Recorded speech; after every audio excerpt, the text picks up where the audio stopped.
Now, I have the pleasure of introducing Mr. Chris Bandy from Acumen. Chris draws on over 12 years of experience in government and international education. Most recently, Chris was the Investment and Trade Commissioner, South Asia and the Middle East, and Director at Invest and Trade for the Government of Western Australia. And Chris, yesterday we had some very interesting talks about your previous experience also in student recruitment at the University of New South Wales. Chris's presentation is titled Glocal Marketing and International Business Development. And in this session, Chris will discuss the factors influencing international student demand trends and his experience operating within a global community of practice. Chris will also examine examples of glocal marketing across South Asia and Southeast Asia.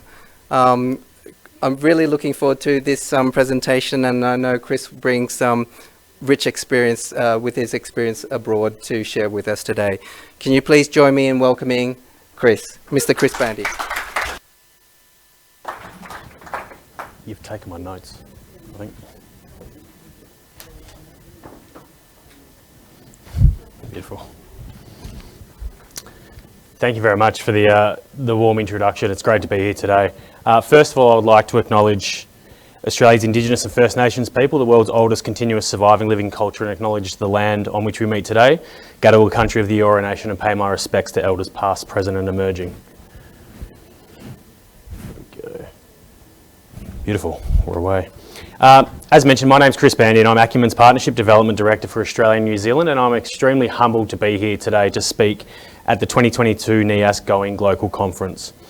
Acumen is part of the SANMS 4 group, and we have recently rebranded the various businesses under our group to ensure our partners are able to differentiate between our international education experts, our international market entry consultants, and our technology development geniuses. With more than 150 education consultants globally, including some of the most innovative leaders in international education, we are a truly global business who strongly supports the idea of embracing a global community of practice. Acumen employs former directors of international departments at universities, former Pro-Vice Chancellor International, CEOs of pathway providers, international recruitment professionals, strategy consultants, ambassadors, diplomats, trade and investment commissioners, and all to ensure that we have the contacts, leadership, expertise and diversity of opinion to ensure our clients are delivered a high standard of service. When other businesses contracted or closed during the pandemic, our leadership saw the opportunity to follow the age-old quote of never waste a crisis and undertook an ambitious expansion from our roots in India and South Asia to grow our operations in ASEAN, the US, UK, Australia and New Zealand. Personally, I joined the SANMS 4 group around 6 months ago, and I was really energised and excited by the ambitious global expansion that they're currently undertaking. As mentioned, my previous work history has been strongly focused internationally. I've had time in both the Middle East, South Asia and all through ASEAN, lived around 12 years in Indonesia, and then the rest of the time has been focused on South Asia and the Middle East region, which is where I really got my first start in international education, and it's probably the role that I hold most dear is my role at the University of New South Wales as their marketing and recruitment manager for the Middle East, South Asia and Africa. It opened my eyes to international education, the importance of international education, and is the reason why we're all here today, and probably the reason why when I slipped back into a government role, the minute I decided that was enough for me, that I really wanted to get back into the sector. But what it really did is open my eyes to the importance of a global community of practice and the importance of on-the-ground intelligence offshore, because not one person can be the font of all knowledge, and not one person in Australia can understand what it's like offshore. You can do all the travel you like, but unless you're immersed in the culture and you're there day in, day out, understanding what students want in this regard, you can't operate effectively. So relying on my teams internationally has been a hallmark of my career, and is something that we at Acumen do every day. So by its nature and since its inception, Acumen is an exemplar of a global community of practice, and importantly our success and our reason for being is to collaborate with the broader global community of practice in international education. We are a global team with a presence across the globe, yet deeply embedded in local communities who are passionate about supporting education providers with effective globalisation. The team is constantly learning how to improve through our daily interactions with over 100 institutions, governments, EdTechs and educator-related organisations across more than 20 locations. We are by necessity Glocal, that is, we are local. We are sure we are embedded in the local education sector in whatever location we are in. And so we have a deep understanding of that local community and appreciate the benefits of a two-way interaction between the local sector and the international providers we partner with. From a base in Delhi established more than 10 years ago, we have now extended operations to include a presence in Singapore, Malaysia, the USA, the UK and Australia and New Zealand.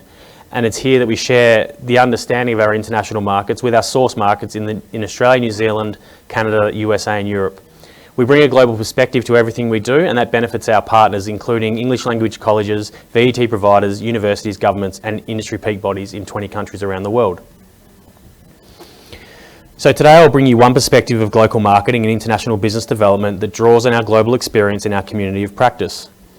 I will discuss the factors influencing student international demand trends, our experience operating within a global community of practice, and will give examples of global marketing based on that experience. That's just a photo of our India-based team with our executive, and then we've also got our teams through South and Southeast Asia, and then in our source markets, as mentioned previously. So just a little bit about what we're going to talk about today. Briefly outlined it, but talking about some factors, our experience operating within this community, some specific examples of the work that our team's undertaken recently that I think you'll find very interesting and that I'm very keen to talk to you about further post this. Bit of breaking news where I will share with you something that is really exciting from our perspective, but I also think something that could be really exciting for the sector as we work through, and then just a few things for what this means for the people participating here, but also those online. And as I neglected to say g'day earlier, hello to those joining us from all around the world, and it's great that you've taken the time to be here today. So I just moved to this, and I'm not going to dwell on this slide for too long, but this is just essentially from our colleagues at Austrade and shows global mobility flows. And I guess what you can see from this slide is that it's really difficult. Things are very, very difficult. Students moving everywhere, courses being delivered onshore, online, overseas.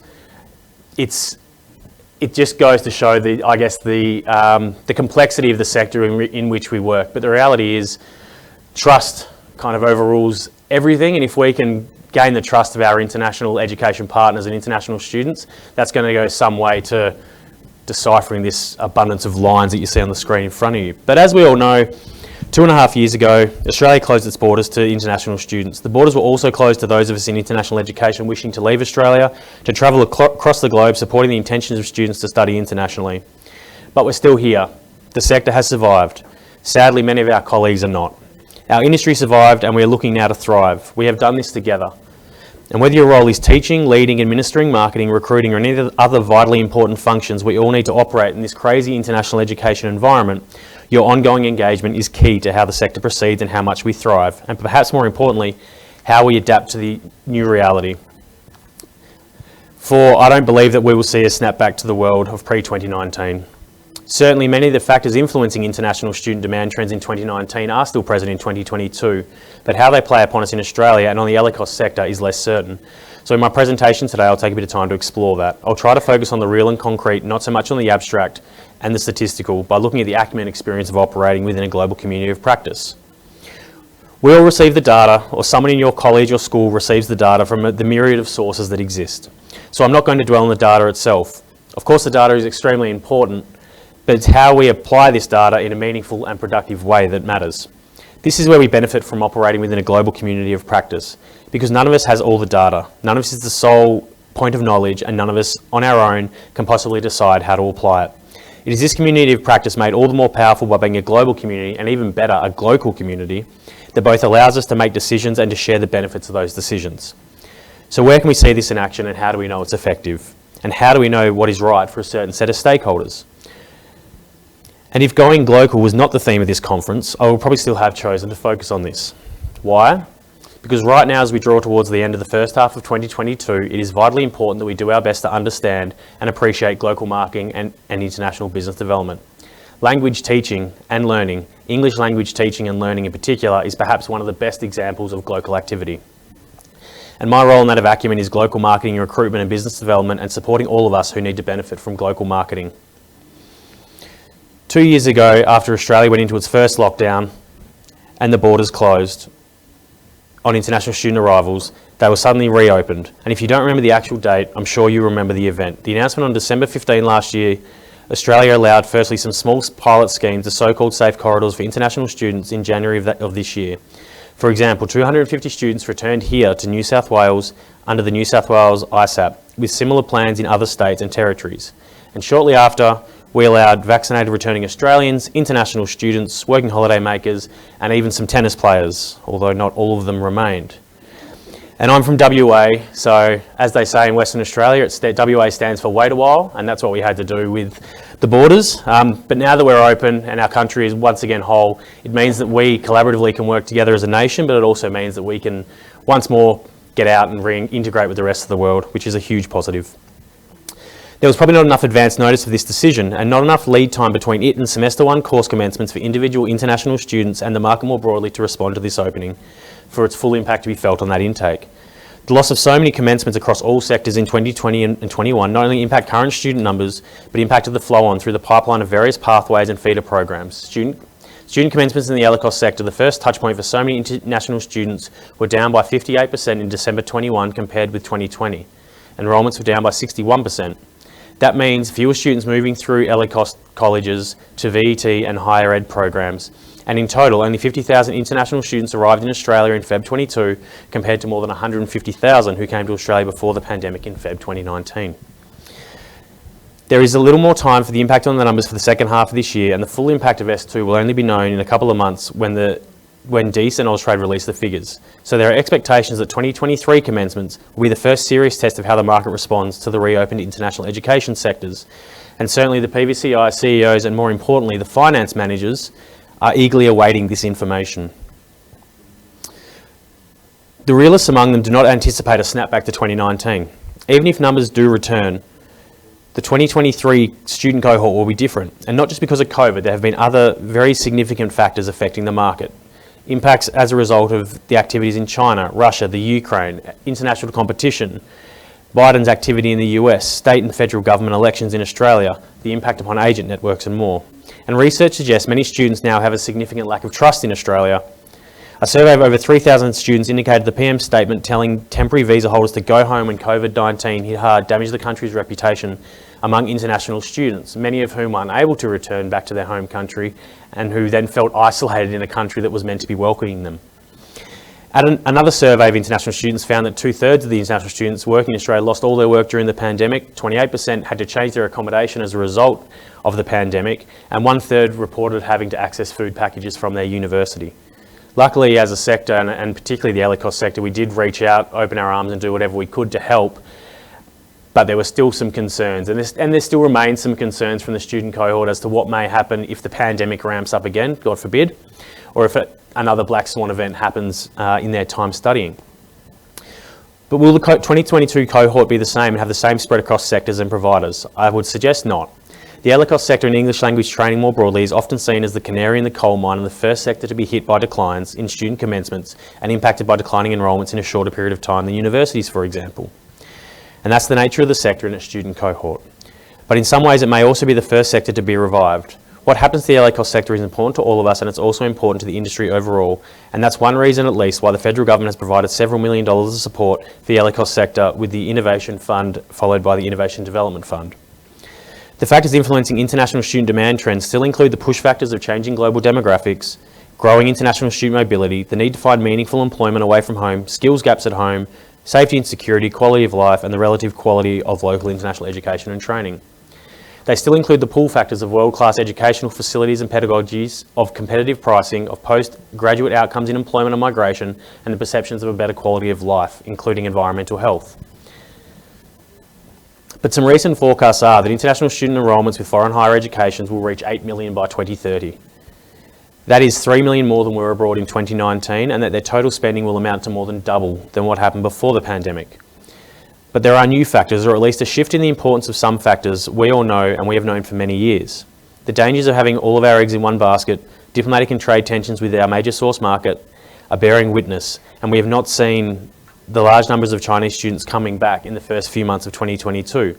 Chinese commencements across all sectors fell by 48% in 2021.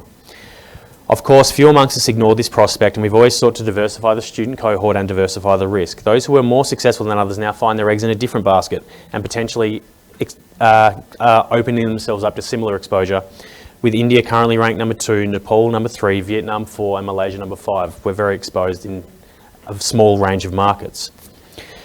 But Australia is not the only option for these students. Each of the other major destinations are also seeing some recovery, though given the disparities in data reporting between the countries, the nature of each varies. For example, the UK. Detailed data is not yet publicly available from the Higher Education Statistics Agency, but many UK universities are reporting very healthy overall international student enrolments for 21-22, and most are reporting significant increases in applications from non-European students for 22-23, including a rebound from China and large increases in applications from India and Nigeria.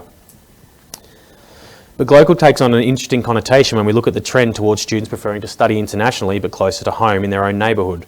For example, a student from Kazakhstan preferring to study in China rather than the UK, a Bolivian student preferring to study in Mexico rather than the US, a Cambodian student preferring to study in Singapore or Malaysia rather than in Australia, and students everywhere preferring to complete an international degree through a T&E program without leaving home. The T&E opportunities for Australia internationally and Australian education providers are significant, but the pandemic has made a lot of us gun shy to pull the trigger and chase these opportunities. I may have a solution, but more on that shortly.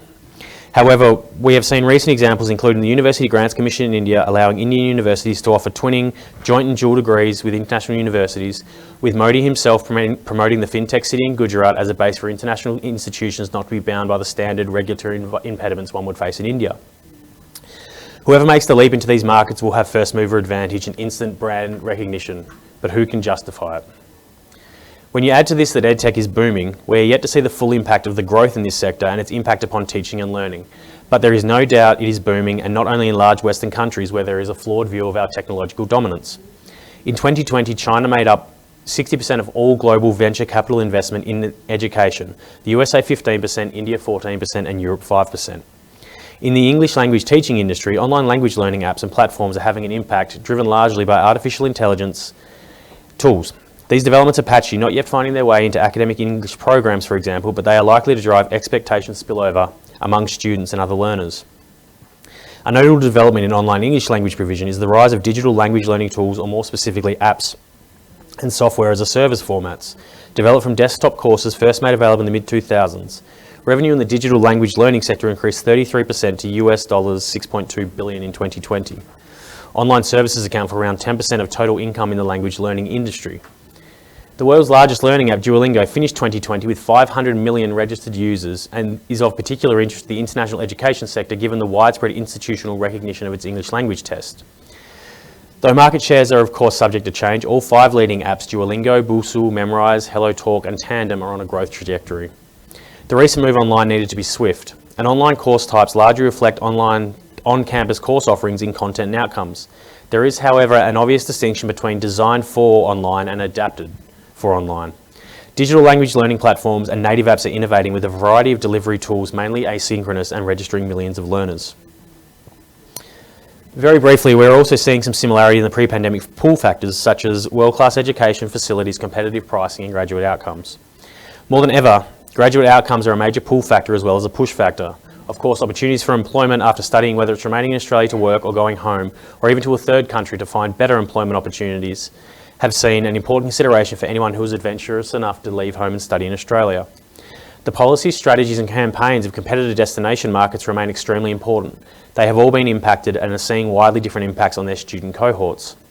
Some are seeing growth slow from some key Asian markets.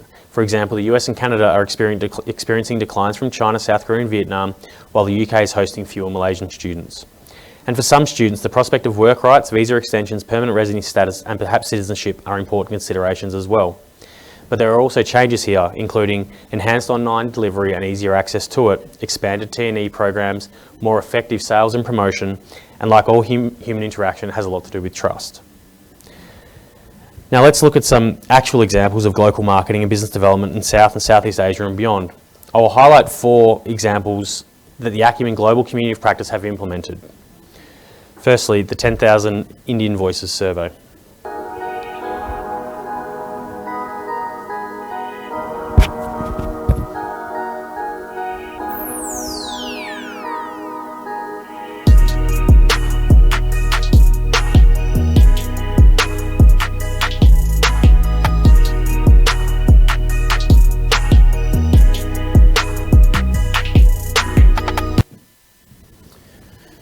Firstly, the 10,000 Indian Voices survey. Between October 2020 and August 2021, Sanam's 4 group, Acumen, undertook one of the largest and most important surveys of student opinions, thoughts, concerns and aspirations. We surveyed 10,000 and analysed the findings. That is, a survey designed to capture the sentiment of a student cohort representative of the largest youth generation in the world. What we found is that there has been a clear shift in perspective of the so-called Gen Z students. While the desire to study at a Bandy university that delivers promising professional prospects remains firmly in place, a keen awareness of global challenges with regards to hunger and poverty, for example, has emerged, along with the role that youth can play to help address them. And in terms of the topic of this presentation, it was clearly identified that to appeal to this cohort, education providers need to appeal to the higher order aspirations of Gen Z students, recognise the negative impact of COVID-19 on higher education, leverage social media effectively, spread word of mouth through key influencers, and have favourable immigration policies in the country that they're looking to head to. Clearly, such a survey is challenging and expensive to conduct. However, the findings are extremely important, and we believe that they were sufficiently important that we have made them free and available through our website, and please do reach out if you would like more information around this. For the LECOS sector, of course, India is not a major market. In 2019, we had only 7,134 Indian students studying on a student visa in LECOS College, from a total of more than 156,000 students overall. Nonetheless, it is difficult to believe that these findings, if not all of them, are applicable to other national cohorts. And importantly, the principles, the methodology and the approach of listening to students themselves need to be applied widely and consistently. If readers are surprised by the findings of the survey, and they should be, it is imperative that we seek to learn from the multitude of voices in all our major national cohorts. We need a global perspective that comes from globally focused students while they are still at home and while they are local. And for those of us that make, evidence-based decisions and need that to get our bosses over the line, this is an in-depth report that provides you all the ammunition that you would need to make those changes that you desperately want to. Secondly, we have the LightPath Vietnam Schools Consortium. This is a schools consortium of New Zealand high schools recruiting Vietnamese students. So the consortium of 13 New Zealand-based high schools have come together and have an in-country representative in Vietnam. They also do all of their localised branding, marketing, social media. They have a presence in Vietnam, constantly pushing the LightPath messaging and looking to recruit the international students in Vietnam through to their colleges. All of these colleges either have or are affiliated with their own English language schools and pathway providers. And what we see here is local marketing and local business development in action, because they leverage the fact that the New Zealand government has a strong presence in Vietnam. They leverage the fact that New Zealand institutions regularly travel to Vietnam at the higher ed level, but then they also leverage the on-the-ground intelligence that exists to get their messaging through to the right people.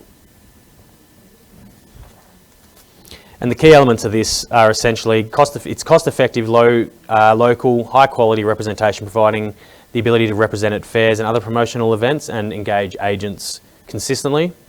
A customer-centric approach, it's strong pre- and post-commencement customer service, customised digital and local digital assets, and provides strong marketing intelligence and advice. And it really is an effective example of outshore offsourcing.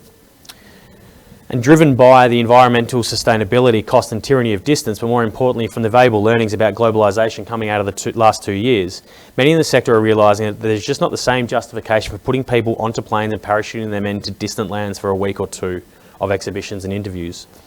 The growth in offshore outsourcing of key functional areas was happening anyway pre-pandemic and was always going to become more common in the future, but it was accelerated by the pandemic. While there are certainly challenges with managing offshore outsourced teams and is not always a perfect model for all providers, there can be little doubt that a student recruitment team operating in country in the same time zone with the same communication patterns and idiosyncrasies, and often with a shared educational experience and aspiration as the students, is going to be effective when engaging with the students and with agents. And any marketing manager who does not appreciate that there are significant differences in the social media platforms and behaviours across markets is probably in a little bit of trouble. And it's not just the education sector that is offshoring its finance and other back office operations. It's been happening in the corporate sector for a long, long time. And the growth in this sector has been significant enough for our organisation to develop and provide specialist capability and we call it PACE, Prospect, Admit, Convert and Roll. And this is essentially an outsourced admissions support function where we can help you as an organisation clear your backlog or work on specific markets and allow your admissions teams to focus on the higher order tasks that they look after day to day. And finally, Acumen's capacity to undertake targeted specialist research into areas as esoteric as the viability of asynchronous online delivery of courses in English for academic purposes is a further demonstration of the Glocal community of practice. This research was part of a project funded by the aforementioned Innovation Fund, and for those of you not familiar with it, this $9.4 million Commonwealth funding providing up to $150,000 for EdTechs colleges to grow offshore and online delivery has been further enhanced by a second round extension under the Innovation Development Fund for 21-22. And Acumen applied our global network to do the research on behalf of this client, to provide them all the information and all the data they needed to determine what they would deliver, how they would adapt their programs, and then where they would execute them into market. So I guess finally, I'm not here to just offer, I guess, stats and theories, but I'm actually here to talk to you about how we as an organisation can work with you. So some of you may have seen that the Australian government, through the Department of Education, Skills and Employment, has recently gone to tender for a T&E pilot project across regions throughout the world. Regions being North Asia, Southeast Asia and Latin America. And what we're looking to do as the company who's been, who's won this opportunity to work with the Australian government, is to take Australian education institutions either into international markets, or take their courses overseas, or take their courses online, whatever it looks like, to deliver into an international market.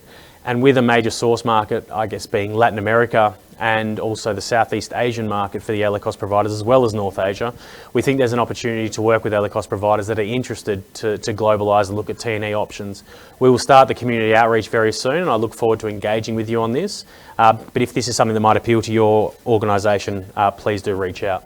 And the bottom is just the India Australia Business and Community Alliance, where our organisation last week was awarded the Community Impact Award for our work in education. So I guess what I'm doing here is letting you know that we've won the tender and that there's opportunities to work with us, and then letting you know that other people think we're pretty good to work with, and that you guys should too. But I'll leave you here today with this. We are still here, we are and well placed to prosper and thrive. Beyond that, we should celebrate the fact that the EdTechs sector is the shining light of globalisation. No doubt the EdTechs sector and the industry more broadly will look considerably different to how it looked pre-pandemic.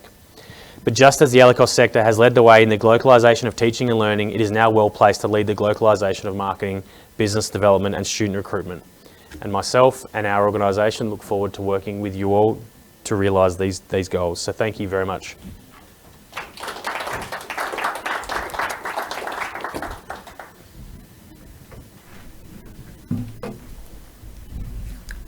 Thank you so much, Chris.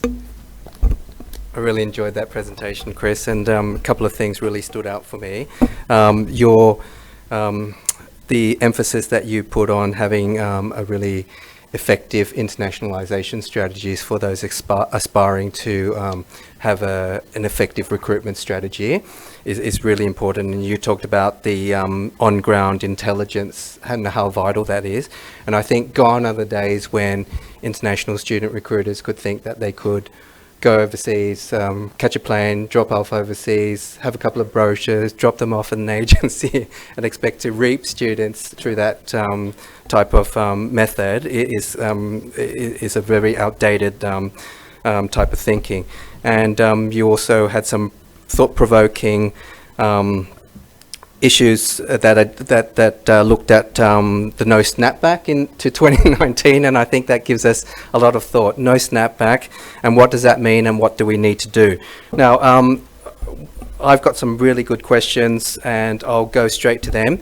One of these is, you mentioned a move away from a reductionist approach toward a more global and holistic one that's inclusive of diversity of student management and analysis needs. What do you think? What sort of professional developments what do you think? How do you think professionals in the sector could assist in that way? Yeah, it's a great question. For me, and it's quite funny that I sit here with Jared Merler, who I went on an exchange program with in 2005 to Indonesia, which really, I guess, changed the trajectory of both of our lives. But for me, it's enabling your staff to have some time in country. Now, that means, yes, it's great to have an offshore representative and to have someone in that country who is doing your day-to-day and working for you. But it all counts for naught if the team that you have back in Australia has no understanding of the country in which they're working and is then trying to deliver strategy, develop strategy, and then force that upon your in-country teams. So I think there's got to be a level of understanding from your teams at the Australian end, so that when you're working with your in-country partners, it's really you're bringing the Australian context and the Australian understanding, but with some knowledge of the country in which you're operating. And likewise, it's very hard for your in-country representative to sell your products and sell your services if they've never been here, if they've never seen the beautiful campus that's down at UOW College. So I think there's opportunities for two-way, transfers of talent, but you both need to have some sort of understanding, and it's for what is a small cost, I think you have very significant outcomes. Okay, and most fittingly, we've got the question from Jared. Chris, can you talk more about the EAP program that you mentioned, and was it successful? The EAP program? You mentioned that you was provided the English. Oh, yeah. Yeah, so the provider was basically working with us to understand where the opportunities were and where the appetite and the interest would be, were they to develop a full service online program. So we worked with the provider, and obviously I can't give away too much information because they paid for it, but essentially we were able to go out and analyse the areas globally where this sort of program would make sense for them to deliver, and whether there would be the sufficient student enrolment and throughput for them to justify the investment that was going to take for them to get everything they wanted online, and for it to actually be an interactive and usable program. Thank you, Chris. And I might take the last minute to raise this question with you, and I think this is a really pointed one. Are you able to, how would you market studying in Australia to the Chinese market as the diplomatic relationship in its current state? What are your thoughts on that? Yeah, it's a great question, and one that we grapple with, and it's not just China, it's globally. But you look at Iran and the engagement that Australian education providers have had with Iran through years and years of hard sanctions that have been imposed upon that country. And the one thing that we were always able to do as a country was interact and transact with Iran in the education space. And I still believe the same remains in China. There's obviously a strong government-to-government rhetoric and issue that's going on at the moment. But I still genuinely believe that if we can get the information into the hands of parents, into the hands of students, they will still see the quality of Australian education, and they will still come. So although it's impacting right now, I also don't think it will be impacting into the future, and we will see those bounce back in Chinese student numbers in 2023. And I think the result of our upcoming federal election is going to have a big say in how those relations play out moving forward, because you've seen from the opposition that they're willing to, come back to the table and be a bit more collaborative as opposed to our current federal government. But I think business always finds a way, and education certainly will find a way. Brilliant. Well, let's end on that really positive note. Can we give a round of applause to Mr. Chris Bandy? Thank you so much.